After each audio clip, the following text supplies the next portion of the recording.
Actress Kerry Washington came out a week ago and made the statement that we need more LGBT roles. Now, LGBT stands for lesbian, gay, bisexual, and transgender. And what is disturbing about Miss Russell making this statement is the fact that she's a black actress, and your black actress is at the bottom of Hollywood. She is the least paid. She is the least last considered for roles. She is the last to get a film greenlit. She is the last, um, that producers and directors consider for a role, and she is the last person that screenwriters like myself write a role for. Usually, when it comes to black actresses, they are considered the least bankable out of all actresses in Hollywood. No one wants to write scripts for them. No one wants to hire them. And for her to go talking about LGBT when there's such a shortage of quality work for black actresses, I mean, basically, if you look at what happened with Scandal, it pretty much shows what the problem is when it comes down to getting quality material. That and that How to Get Away with Murder show and Empire. This shows us, clearly that where the shortage really is. And for her to talk about the shortage, we needing more LGBT roles, shows us, the dysfunction in her mind, and how it shows us how little she knows, regarding the subject of gays and lesbians in Hollywood. Now, I, as a guy who's known the entertainment industry and studied it since he was 7 years old, understand and know that there have been plenty of LGBT roles throughout history in Hollywood. The movie Gilda in 1940, the 1940s, starring Glenn Ford and Rita Hayworth, had heavy homosexual overtones. As a matter of fact, in the 40s, they called it a gay movie based on the relationships between the characters. Even though there was supposed to be a heterosexual relationship, a lot of people saw the gay overtones and undertones in that story. And they have been plenty of LGBT roles over the last couple of years. I remember in the 1970s they had an episode of MASH which featured Mark Hamill playing a soldier who was gay, and that was back in the 70s. And also the Stretch Cunningham episode of The All in the Family, another another gay role. There are also other characters um, in this category throughout the years. There've been plenty of them. Like your, I have to go to my notes here. There have been quite a few of them on television, especially. I can talk about the Bill Brockstrup character on NYPD Blue. I can talk about Willow from Buffy the Vampire Slayer. There have been plenty of movies with gay characters in them, like You're Looking for Mr. Goodbar, which featured at the end of the final scene a gay character. This is the one man who rapes and murders Diane Keaton. Um, Diane Keaton's character in the final scene. There are plenty of movies that feature them. I mean, if you go to your romantic comedy, there's always a gay male best friend.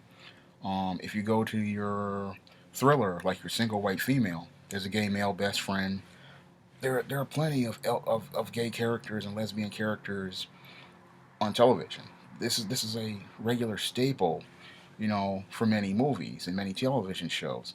And for her to say that there aren't enough LGBT roles is pretty much insane. I can even go back and look at the first one of the first gay television series, Love Sydney, which starred Tony Randall. And I watched this show regularly back when I was a little kid. I didn't even know that the character was a gay character, and that's one of the reasons why they took the show off the air. This was a gay character, um, and this is a regular thing. I mean, and for her to say this that there's not enough, and then I look back at other shows like Your Queer as Folk, which was on from 2002 or so.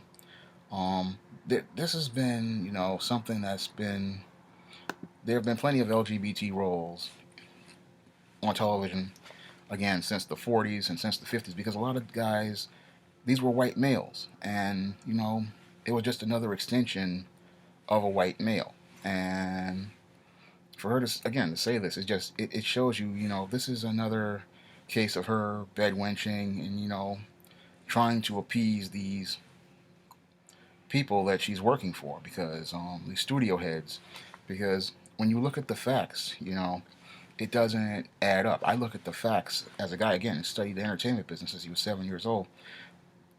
There have been plenty of LGBT roles, again, throughout the years. Even TV movies like The Price of Love, which came out in the 90s on Fox Night at the Movies, which featured a gay male prostitute. This is a regular thing. These roles have been written regularly all the time, over the last 20, 30 years. I mean, Ellen had a show, and when she came out, that was a thing. Drew Carey had his brother Steve was a cross-dresser. This theme has been in television for a regular basis. The only person who has a real problem, is your black actress.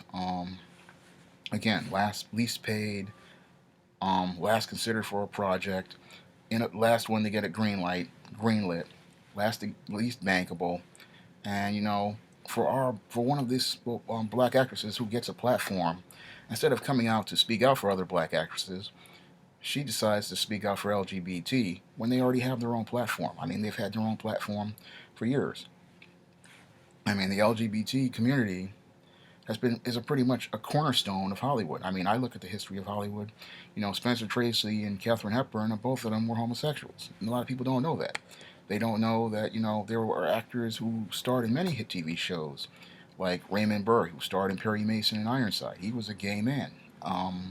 Jim Nabors, who was in Gomer Pyle, he was a gay man. Robert Reed from the Brady Bunch was a gay man. Jim J. Bullock from Too Close for Comfort was gay. Tony Randall, again, he was a gay man. Even right now, you have, on The Big Bang Theory, you have Jim Parsons, Emmy-winning actor, openly gay. Gay actors have always worked. And then, also I can go and talk about Sheila James from Dobie Gillis, but I might go talk to her about her again in a minute, but because she has to do with the political side of it. But gay actors have always worked, and they've worked on hit shows for years, and they've been very popular for years, and they have not had a problem getting work for years. They have been on TV shows and in movies, movie stars like Rock Hudson. They've had long storied careers. I mean, even Mr. Sulu on Star Trek, again, long storied career. It's the black actress who has always been at the bottom. And the sad part is we have sadly, our A-list black actress coming out and speaking for gay issues, but won't come out and speak about the black issues. How Hollywood has marginalized the black actress and put her at the bottom, but she won't speak a word on that. But the reason why she won't speak about that is because it proves that she's a hypocrite. How can this black actress, Kerry Washington, speak about, lack of quality roles for black women, and here she stars as a Negro bedwench on Scandal? She cannot speak on this issue because it would make her look like a hypocrite, and it would also make because the show is not produced by white people, it's produced by black people, and you have a black woman producing this show, and here she has a chance to make quality roles, and here she makes two certified minstrel shows in Scandal and in How to Get Away with a Murder, and she has an opportunity to make a quality show and bring quality roles for black people, and this is why she has to speak on LGBT issues, because that way she has no place in speaking in, because gay and lesbians have always had vast power in Hollywood. Again, there are many of these actors that you don't even know. A lot of them have been gay. A lot of these executives in Hollywood are gay, and they have a lot of power. They even have politicians in Congress to speak for their cause. Like, again, Sheila James from Dobie Gillis. She's an open lesbian, and she has been in Congress for years, speaking on LGBT issues on a regular basis. So there are people there to speak on their issues. They don't need some black woman talking about how we need LGBT roles. They have screenwriters. They have a political platform. I mean, if you look at how strong the political platform is, look at gay marriage. That was put on the platform because gays in America have tremendous political power and they have tremendous economic power. And they have used it, to talk to people as high as Barack Obama, whereas your black community, your black people can't even get Barack Obama on the phone. I mean, look at the cases of Trayvon Martin and Eric Garner and Michael Brown. Look at how that's being handled versus your gay community, which Nobody wants to alienate them or offend them, because again, they have tremendous economic power and they have tremendous political power, and they are not afraid to flex it. Um, Gay community pretty much got Isaiah Washington booted off of Grey's Anatomy, um, based on some statements he made. And gay actors, again, they work regularly, not only in Hollywood but in Broadway. So they don't need Kerry Washington talking about they need LGBT roles. Again, there are plenty of screenwriters. They have plenty of people who can finance things and get things greenlit. I remember movies like I Shot Andy Warhol that were made, Brokeback Mountain. The list goes on and on. There are plenty of roles. I mean, even guys like Paul Winfield, who was openly gay for years, that man worked regularly. So what's this talk about LGBT roles? They're part of America's staple. What there's missing, you know, are quality roles for black women. Nobody really writes complex, humanized black female characters. All we get, usually now, are bed wenches like your Olivia Pope, or your, or the How to Get Away with Being a Minstrel chick, or hood rats like your Cookie on Empire. This is usually what we get. Or we get the mommy or the girlfriend, ancillary roles that aren't really written very well, with very, very little complexity and, very little depth. And this is what we get on a regular basis when it comes down to roles written for black women. Now, when it comes, it's like, and when you look at the statement, you look at it and you go, this is insane. But again, this is Negro logic. Where insanity ends, Negro logic begins. And this is Kerry Washington showing you another definitive case of Negro logic in making her statement saying that we need more LGBT roles, when we really do need more quality black female roles. Because oftentimes there will be a script written for a black woman. And again, as I said in the All About Maryland, Black Actresses and White Men video, that script written for a black woman usually winds up being bought, rewritten, they hire a white screenwriter, and then they rewrite that script for a white actress, and they cast a white actress in that role. And I also go in depth into that process in the All About Maryland screenplay book here. I go into depth about how a script was done that way, the process and how that was done in that story.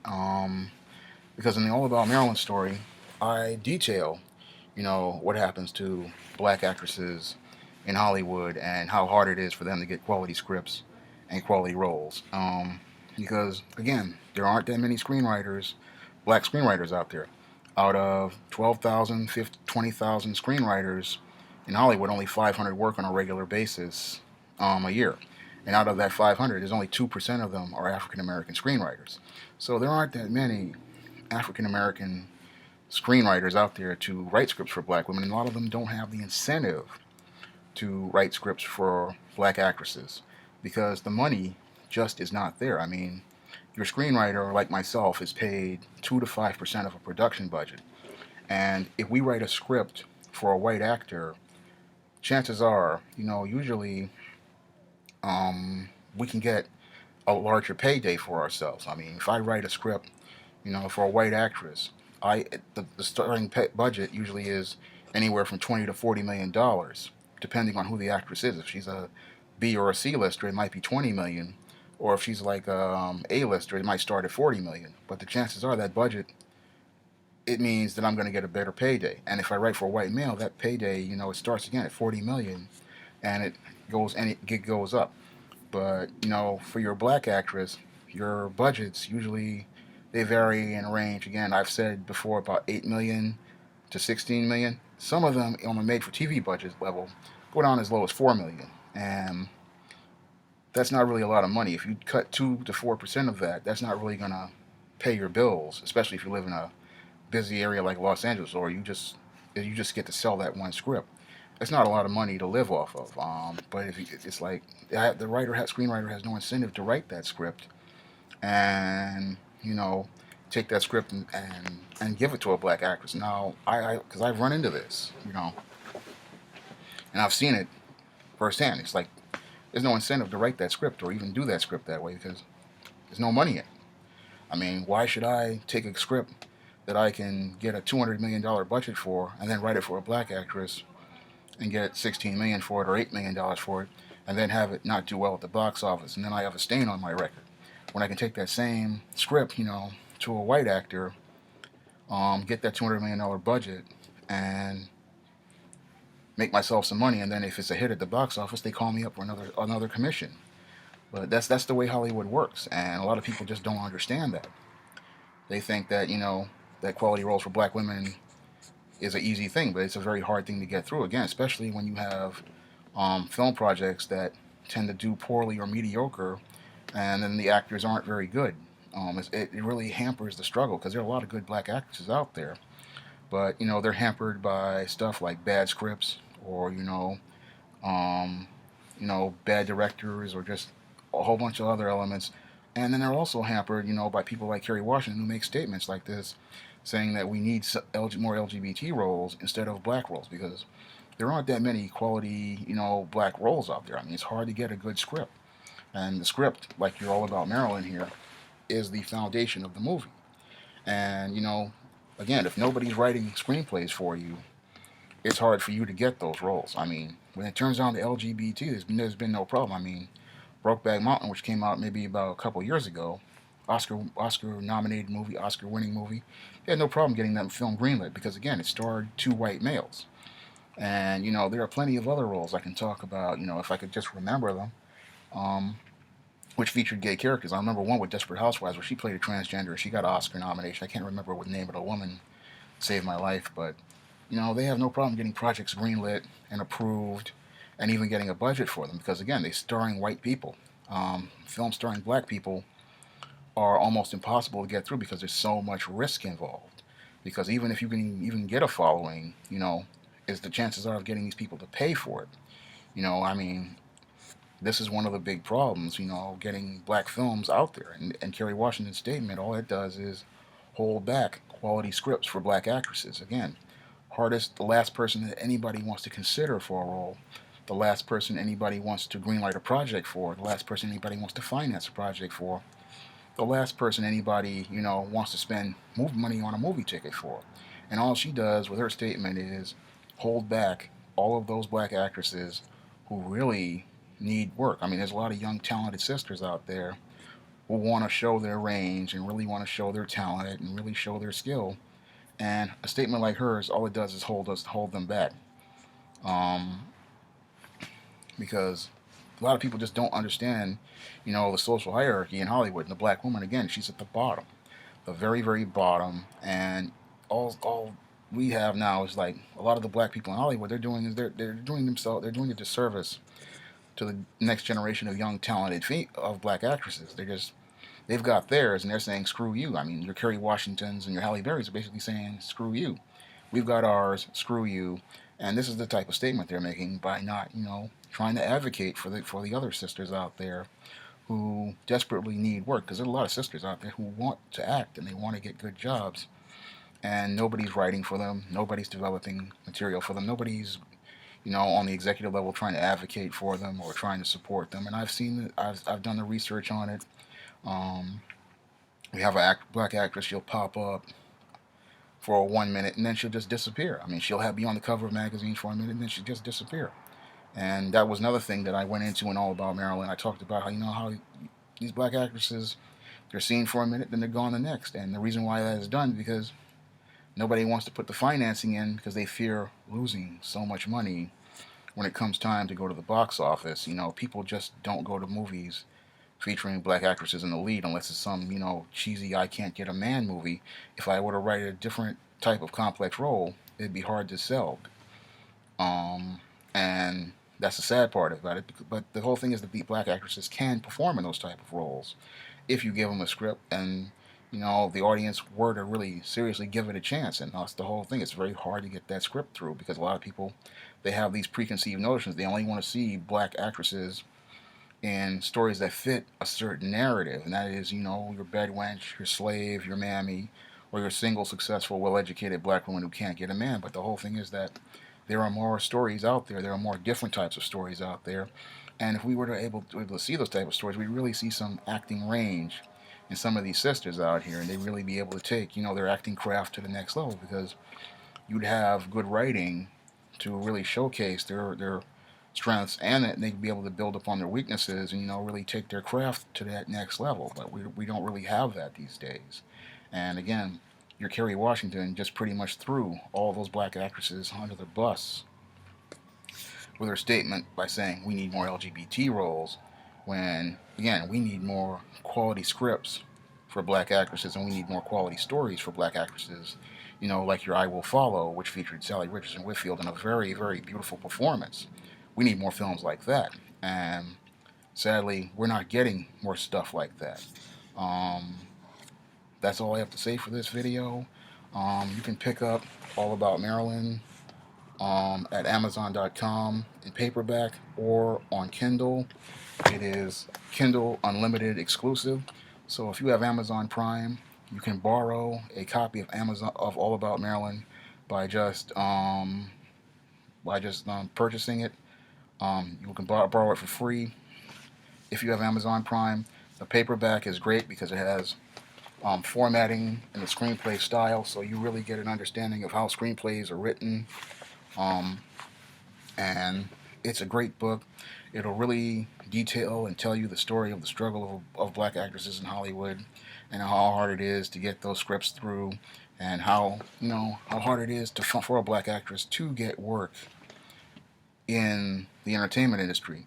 And I really want people to understand, how hard it is for black actresses out there, because if we don't have sisters in those type of roles, how can they stand side by side with the leading men when it's time for us to make a quality movie? Because you need a leading man and a leading lady if you're going to carry a movie. And if our women are at the bottom, then how can we elevate our movies to the top? That's all I have to say for this video. You can comment, rate, and subscribe.